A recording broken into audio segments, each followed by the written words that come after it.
Добрый вечер. Я уже как-то вспоминал эту фразу великого Микеланджело. Художником может быть не тот, кто может быть художником, а тот, кто не может не быть им.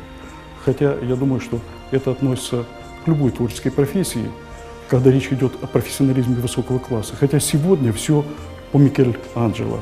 Знакомьтесь, сегодня гостья нашей программы художник Анна Егорова.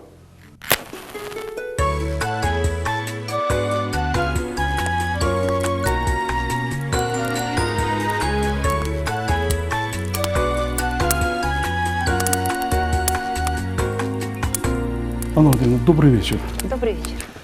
Вы знаете, вот сидя здесь у камина с гостями, с писателями, музыкантами, я нередко задавал вопрос, вот как порой, когда хочется из этого выйти, из своего дела, от суеты мирской, уходите как? Нередко слышал, рисую. А вот как художники отвечают на этот вопрос, честное слово, никогда не слышал.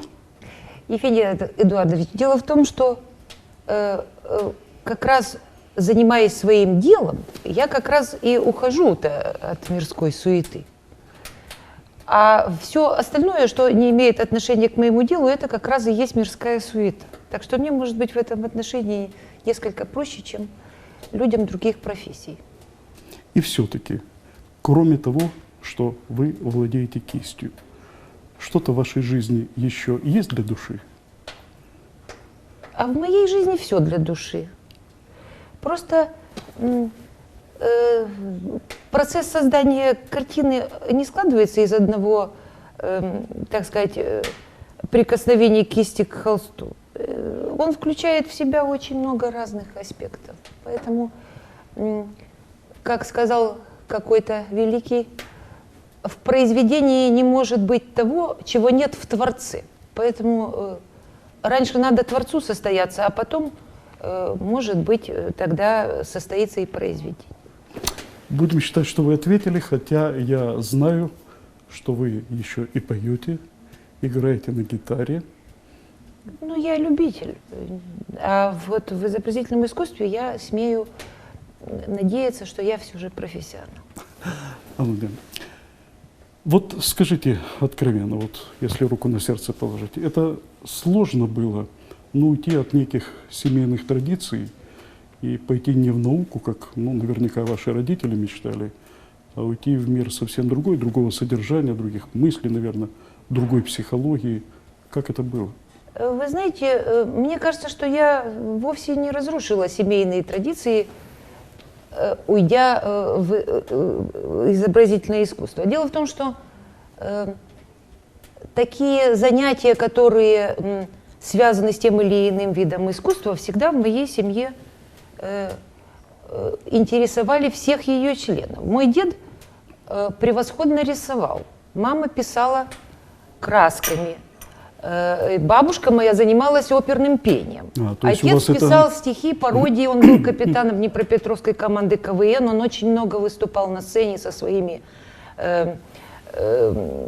юмористическими такими номерами, он занимался конферансом довольно серьезно и долго. Поэтому дух, так сказать, творчества, он всегда в нашей семье существовал. Но отвечая на ваш вопрос, я, пожалуй, хотела бы сказать больше о другом. Дело в том, что творчество, оно может быть разным. Все зависит от того, кто творит. Дело в том, что мне кажется, что здесь все творцы, независимо от того, занимаются ли они наукой или изобразительным искусством, или, может быть, музыкой, и вообще любым видом деятельности, они ведь говорят об одном и том же, только музыкант это выражает в виде звуков, математик в виде формулы, философ в словесной форме пытается сформулировать какой-то закон, по которому живет этот мир. Закон бытия. Закон бытия, да. А художник выражает это с помощью красок и линий. Но говорят они ведь все об одном и том же, просто каждый своим языком. Поэтому я бы ни в коем случае не считаю, что если в моей семье все занимались наукой, а я занимаюсь живописью, то я тем самым нарушила традиции семьи. Наоборот, я продолжила традиции Но семьи. тем не менее, я понимаю, что у вас все-таки это на генетическом уровне, если у вас с первых корней есть в семье это. Ну, наверное, что-то на генетическом уровне, но дело в том, что, мне кажется, способности к какому-либо виду деятельности еще ничего не гарантируют, это только шанс. А для того, чтобы в каком-то виде деятельности сделать что-то более или менее значительное, нужно еще очень много других качеств, помимо способностей. И, может быть, даже эти качества важнее, чем вот эти потенциальные способности. И, наверное, одним из наиболее важных в этом плане качеств является способность длительное время прилагать какие-то усилия так сказать, в одном направлении. То, что называется стойкостью, собственно говоря. Анна Владимировна Егорова родилась в 1957 году в Днепропетровске. 1973-1977 годы. Учится на художника-живописца в Днепропетровском художественном училище. 1978-1985 годы. Учится в Киевском государственном художественном институте. Руководитель мастерской, народный художник Украины, академик Лопухов. С 1986 года Анна Егорова участвует в международных, республиканских и областных художественных выставках. 1990 год. Анна Егорова принята членом Национального союза художников Украины. Скажите, как к вам приходит полотно? Это, у поэта, писателя это бывает часто. Некое озарение, да, там вот ночью проснуться и прислали ему строку. Как у художника. Озарение? Или это то, что называется, плод нужно выносить? Вы знаете, Евгений Эдуардович, это... Я сама не знаю, как это происходит. Это тайна сия великая есть. Я не могу объяснить, откуда приходит образ. Я даже думаю, что он просто где-то существует. И художник, он просто умеет это уловить. Так же, как музыкант музыкальную фразу слышит, или поэт слышит стихи. Я хоть пишу стихи очень, конечно, дилетантские, но, тем не менее, я иногда их слышу. Даже не столько стихи, как у меня возникает иногда предчувствие стиха, так сказать, что вот он родится. Он откуда-то приходит, его только записать нужно. И когда я говорю, например, о том, что музыкант слышит музыку, ведь это же и непостижимая тайна. Какую он слышит музыку? Несуществующую или существующую? Просто...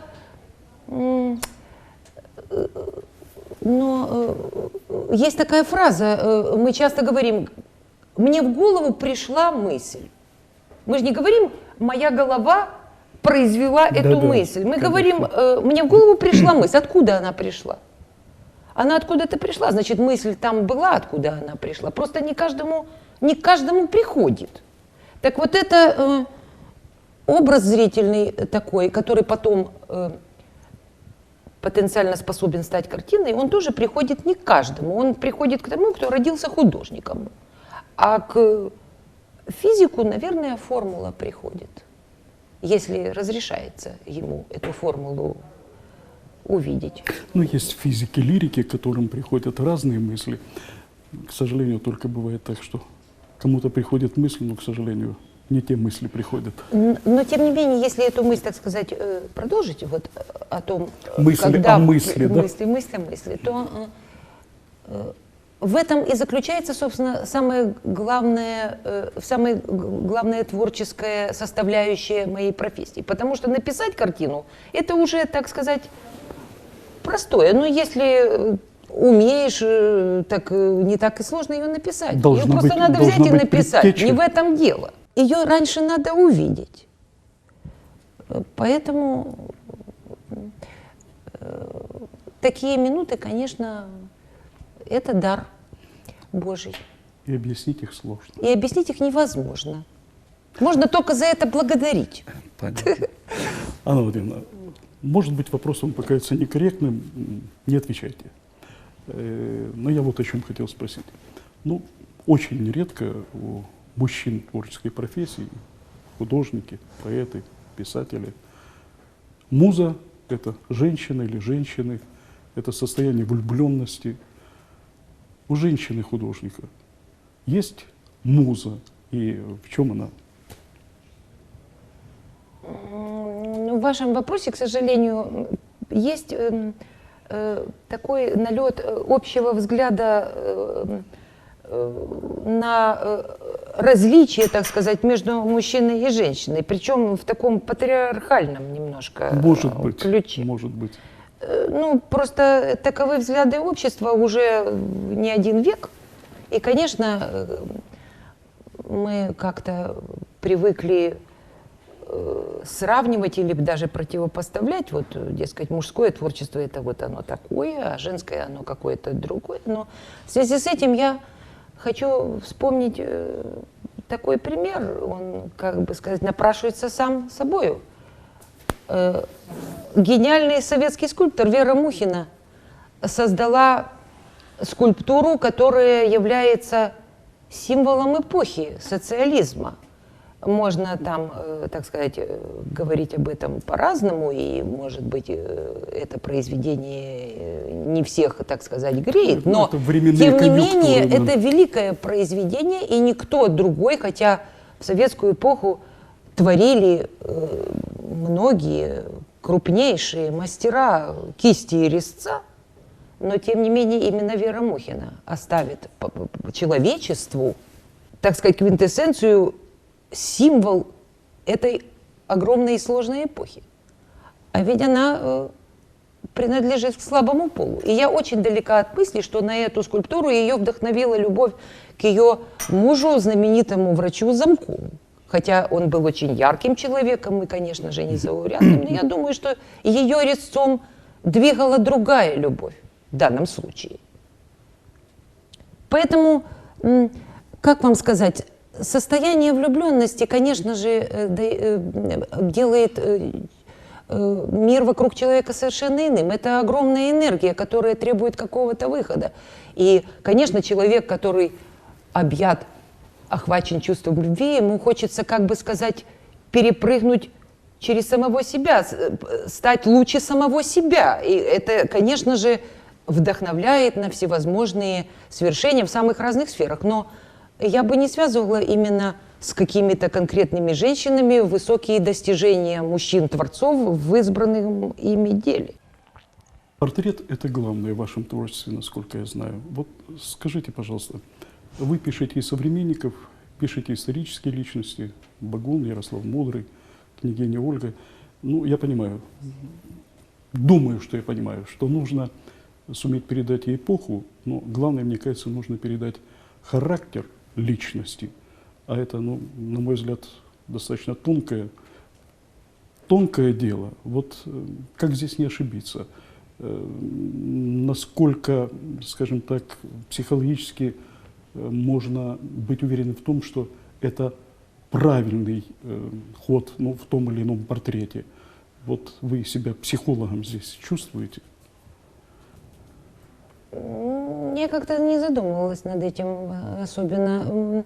Я не знаю, как это у меня получается. Я сколько себя помню, с детства рисовала всегда людей. Мне было это очень интересно. И они всегда получались похожими. Ну, наверное, вот в этом и заключается какой-то специфический такой дар, который у меня есть. Потому что среди художников немало очень мощных профессионалов, но в портрете сильны далеко не все. Это особый вид живописи, портрет. И, конечно, здесь надо, наверное, каким-то шестым чувством человека все-таки чувствовать. Но я хочу в связи с этим вам другое сказать. Дело в том, что художник все равно, как и любой человек, не может увидеть того, чего в нем вовсе нет в самом. То есть Шекспир когда-то сказал, что для того, чтобы оценить чье-то качество, нужно иметь хоть малую талику этого качества в себе. Поэтому написать короля человек низкой культуры и социального происхождения едва ли может. В нем что-то должно быть от короля. Только тогда он напишет короля. Понимаете? Понимаю. Поэтому я просто не знаю, как это получается. Это получается неосознанно. Просто получается само. 2008 год отмечен двумя знаменательными событиями. В Днепропетровском художественном музее прошла первая персональная выставка Анны Егоровой. В этом же году она награждена почетным знаком за развитие региона. 2010 год. Анне Егоровой присвоено почетное звание «Заслуженный художник Украины». Годы ее творчества – это более 600 портретов, тематических картин, пейзажей и натюрмортов, которые находятся в музеях, частных коллекциях, государственных учреждениях и учебных заведениях Украины, России, Германии, Франции, США, Китая, Испании, Хорватии, Израиля, Венгрии и Швеции. Мне так кажется, может быть, я не прав, но мне так кажется, что человек, который пишет портреты, ну так или иначе, он входит в то, о чем вы говорите, как познать эту личность, но в любом случае это необходимо, наверное.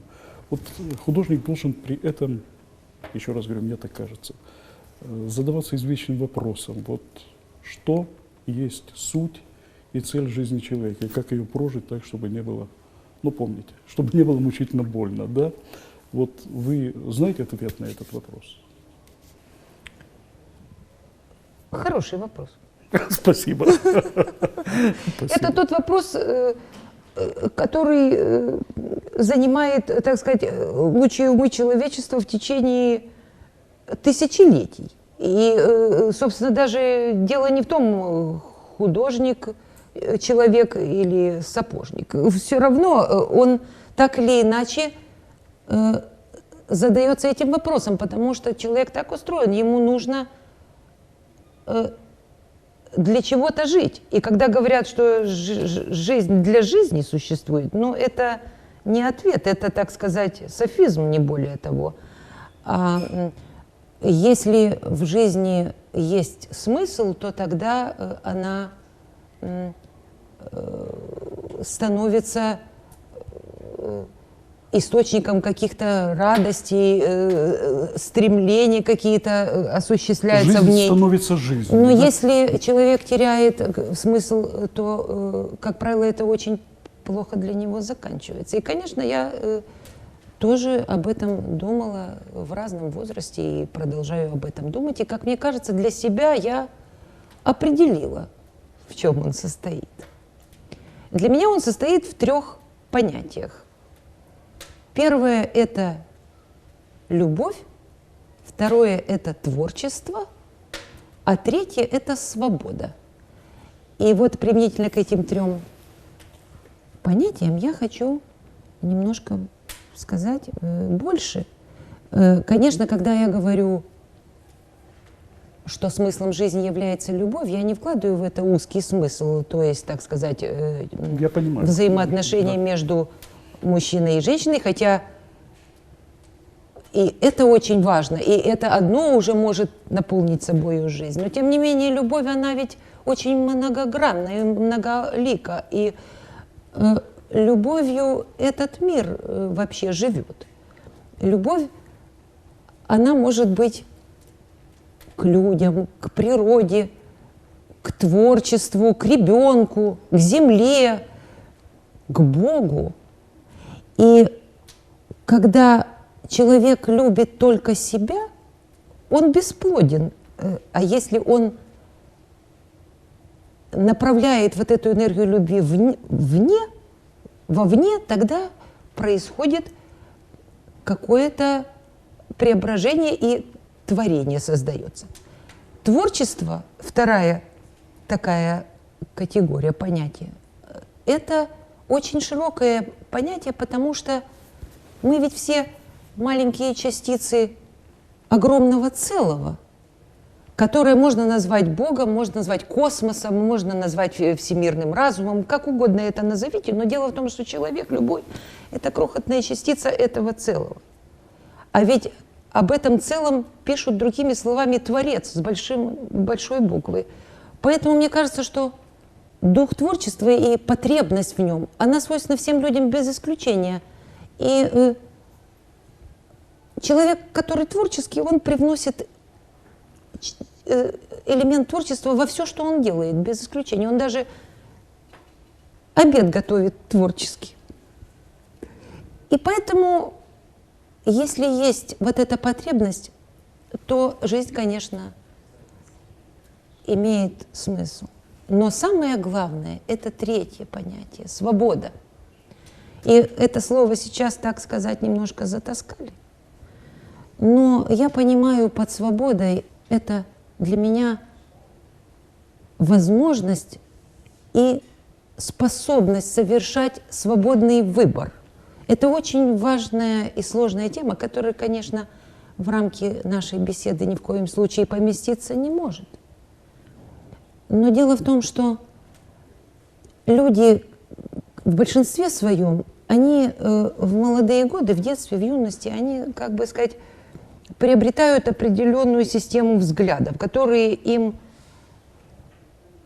преподносятся в готовом виде родителями, школой, авторитетами всевозможными для них. И они усваивают это. И в дальнейшем всю свою жизнь они, так сказать, руководствуются вот этим встроенным, так сказать, механизмом рациональным, который не подвергают, так сказать, сомнению, пересмотру. Но мне кажется, что смысл жизни заключается в том, и прежде всего в том, чтобы выработать свои собственные взгляды на этот мир и на все в нем. Поступать так, как предписывают, предположим, заповеди, не потому, что заповеди предписывают, а потому, что ты сам это выбрал. Это об этом очень состояние. много писал Достоевский. Почему, собственно, его и считают во всем мире величайшим писателем? Не потому ведь, что у него какие-то особенные слова или там стилистика литературная, нет. Он темы огромные поднимал. Он писал о том, что является самым главным в человеке. И как раз он о свободе, как никто, и писал много. И вот эта легенда об инквизиторе, она же, собственно, об этом. Потому что если мы, просто будем счастливы, потому что нам так указано будет, это Богу не угодно. Он нас сделал такими и нам предписал эту свободу выбора. Мы не то, что как бы имеем право выбирать, мы должны выбирать. И чем человек больше человек, тем он больше к этой свободе склонен, тем больше он испытывает в ней потребность. Поэтому для меня вот это понятие свободы – это самый главный жизненный смысл.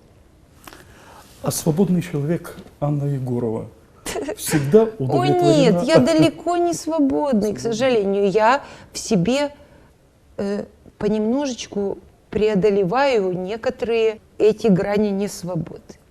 И может быть, знаете как, это как задача жизненная. И можно ведь как в школе заглянуть сразу в ответ и написать готовый ответ, но это не нужно, это бессмысленно.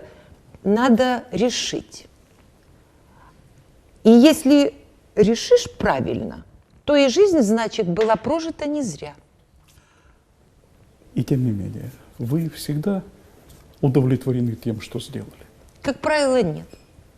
То, что я себе представляю, настолько лучше, чем то, что у меня получается, как бы я ни старалась, то ощущение постоянного такого самоедства и неудовлетворенности – это мое обычное состояние. Это интеллигентская черта, копаться в себе, заниматься Не знаю, самоедством, да? Не только интеллигентская, это вообще человеческая черта. Вы не исключение. Нет. Анна Владимировна, я где-то прочитал